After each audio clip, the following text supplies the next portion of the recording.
国内有2个汽车权威的安全测试机构，一个叫中保研，一个叫中汽研。那买车看安全性，到底该参考中保研还是中汽研？表面上看，他们都在做汽车测试，也都和安全有关，所以特别容易被当成一回事。但实际上，这2个体系虽然都在测安全，可关注的重点并不一样，甚至可以说，他们是在用2种不同的视角去看一台车。先说中保研，现在大家经常提到的中保研测试，核心其实是 CIASI， 也就是中国保险汽车安全指数。这个体系有个特别现实的地方，就是它不只是关注撞了以后人安不安全，还特别关心撞了以后修起来贵不贵。它公开的几个核心维度，包括耐撞性与维修经济性、车内成员安全、车外行人安全以及车辆辅助安全。很多人第一次听到维修经济性都会觉得有点奇怪，安全测试怎么还管修车？但真正开过车的人其实都懂，现实中的很多烦恼并不是重大事故，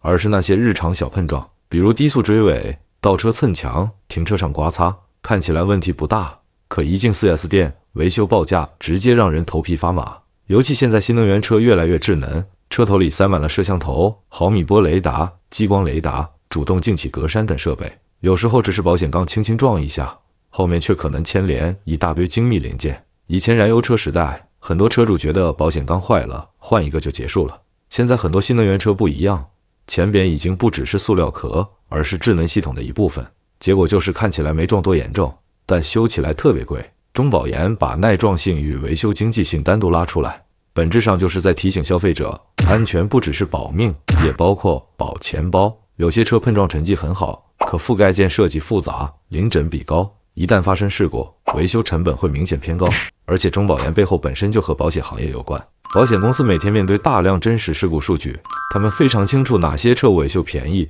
哪些车轻轻一撞就大修。所以中保研很多测试其实更偏向真实世界里的用车场景。也正因为如此，中保研这些年关注度越来越高，因为很多消费者发现它测出来的东西和真实养车体验往往是能对应上的。特别是一些低速碰撞测试经常会引发网友热议，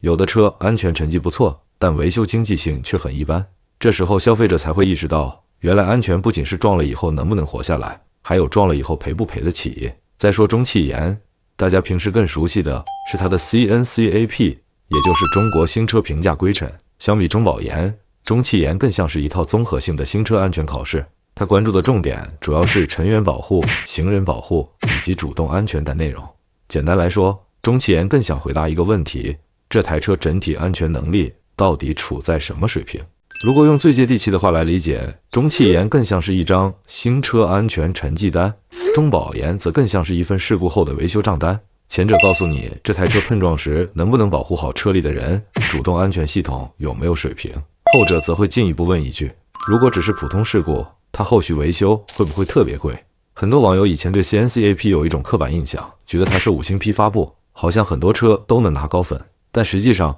这几年测试标准已经越来越严格，尤其新能源时代到来之后，中汽研越来越重视主动安全、电池安全、AEB 自动紧急制动、驾驶辅助的能力。因为现在的汽车安全已经不只是钢板厚不厚的问题了，以前大家理解的安全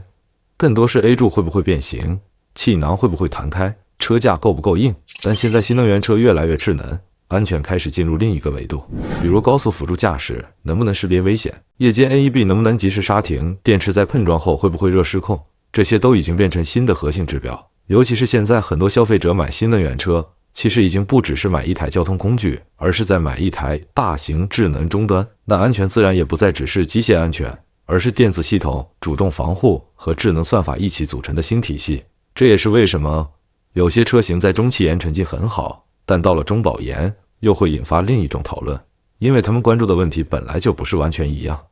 CNCAP 更强调发生严重事故时，这台车能不能保护好人，而 CIASI 则会额外追问，如果只是普通小事故，这车会不会修起来特别肉疼？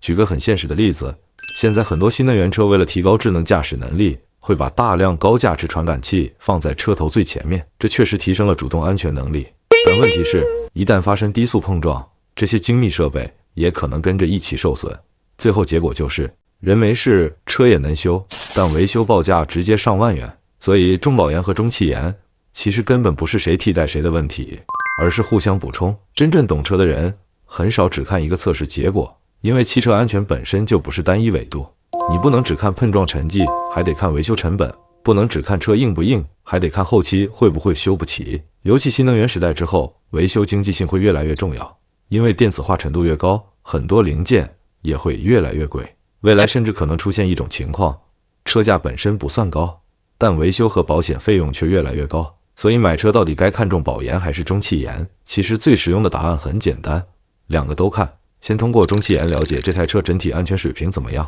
包括碰撞保护、主动安全、电池安全这些核心能力，再结合中保研去看它的耐撞性和维修经济性到底如何，小事故之后会不会特别烧钱。两边放在一起，反而更容易看出一台车到底是真正兼顾了安全和成本，还是只是纸面成绩漂亮。毕竟对于普通消费者来说，真正重要的从来不是某个机构给了几颗星，而是这台车在真实生活里到底能不能既保护人也保护钱。